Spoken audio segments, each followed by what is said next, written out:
What's up guys, Hades here. I'm back from a bit of a break, but today I want to talk about some of the new things that have come into the game, specifically Energy Mastery. Now, this skill looks completely busted.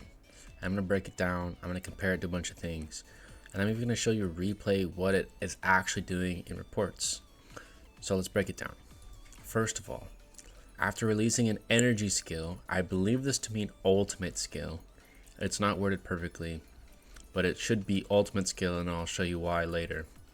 Immediately restore 120 energy, which goes to a maximum of 400, and increase your energy skill damage, your ultimate skill damage, by 125% for 9 seconds. Now this cannot be stacked with Psionic Tide at the same time. There's a few reasons for this, but first of all, when you look at position, it goes on mages and ranges. So it can go on any of the new mages that are in meta, like Himiko, like Baldwin, like Loki. You can see them here at the bottom. Or it can go on something like Khan or even Apollo, the new hero. Now, why does it say it cannot be stacked with Psionic Tide? This is very important. Psionic Tide does something almost exactly the same. However, the energy amount boosted is half. It's 200 instead of 400, and increase the magical damage you deal by 15% instead of your ultimate by 125%. Now this is increased magical damage of everything, and it stacks. What they don't want to happen is 200 from Psionic Tide, 200 from Coercive, and 400 from Energy Master. That would be too much of what's called an energy engine. We don't want the engine to be too high, or it would just be imbalanced, because 400 plus 200 plus 200 would be just too high. It's 800, right? And you have 1,000. Most immortals have 1,000 energy, so essentially you'd ult, you'd have 800 back, and then that's just too much. So they said, no Psionic Tide. What about the rest of it? Well, it lasts for 9 seconds, and I'll tell you right now, once we watch that replay, the 9 seconds makes almost no difference. You're pretty much always going to be ulting. But why is this so broken? Well, first of all, if you've watched any of my videos in the past, I've said with the change in Coercive, Coercive has been the new best skill in the game, and I'll show you why. I am analytical, I like to use data. Well, let's use the data. Every single top player in the game is using it somewhere in their main March, and if they're not, they're probably trolling. Most people are using Coercive with Battle Frenzy or some type of, build like this. Not everyone, of course. People are experimenting, they want to be ahead of the curve, but a lot of the wukongs are using something like this with Coercive. Now, we can't use Energy Master on Wukong or Poseidon. It's only for range and mages. So back to that first part, it has to be on one of these mages, or maybe on Apollo or something of this nature. Now, what makes this special, or what makes this broken? Well, this is insane. And now that we've changed the game and you can get up to massive amounts of bonus damage and crit, the more you ult, the more chances you have to do massive crits. Now, I want to show you a quick replay. This is one of the very few replays I can find that has these skills, right? The skills we need. So, Gab's making some interesting stuff. He's kind of cooking. Is this the best way to play? No, I don't think so. But you can't use Psionic, so you can use Coercive, and you can use Energy Master. Now, I'm fairly certain he was boosted and his opponent was not. But besides that fact, we're not going to look at, all the other details. I just want to look at this number and what it looks like inside of a replay.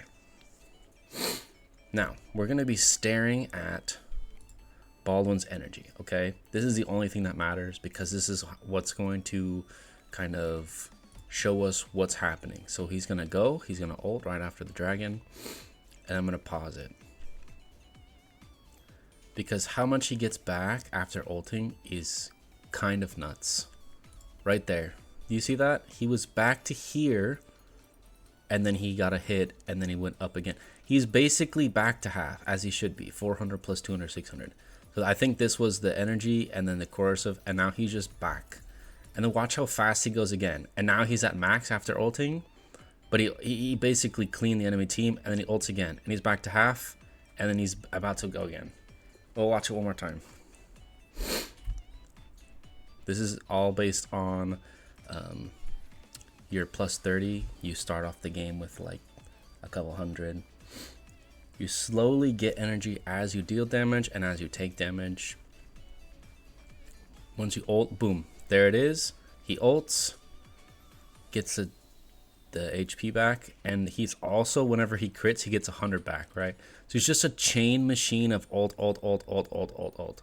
Now, again, the results don't matter. This is a boost versus non-boost situation, but the theory is just get energy back as fast as you can. You can throw an energy burst with there. Every additional piece is 100 boosted, right? You can also throw infinite firepower here.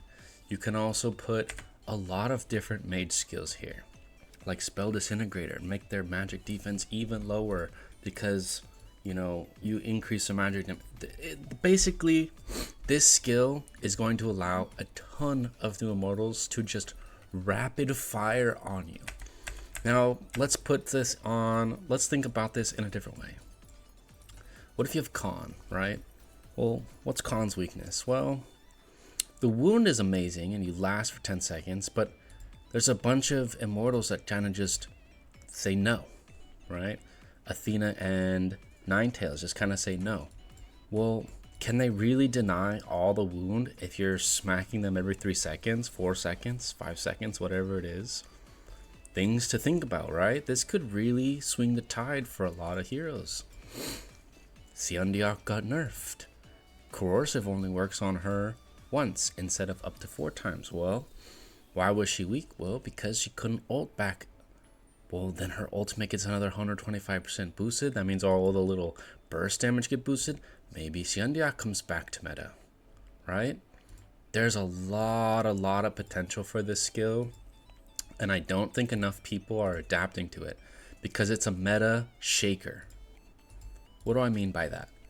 Well, this is the biggest KVK to probably ever exist, and every single top player that has over 800,000, or the vast majority of them, are using something like this. Holy Dragon, Double Healer, Anubis with Wukong, right? Watch this. You can click almost any of them. It looks something like this. Double Healer, Anubis Wukong. Double Healer, Anubis Wukong. Double Healer, Anubis Wukong. If you have ever fought a team like this, you know it is almost impossible to fight unless you have something of similar caliber. Double Healer, Anubis Wukong. Double Healer, Anubis. So why do they add energy mastery now? Because they added it before in the past and they instantly removed it before we could use it because it would have been broken at the time. But now that we have this, right? There's a few variations I showed you. A lot of people are using coercive. Something like this. There's a lot of options.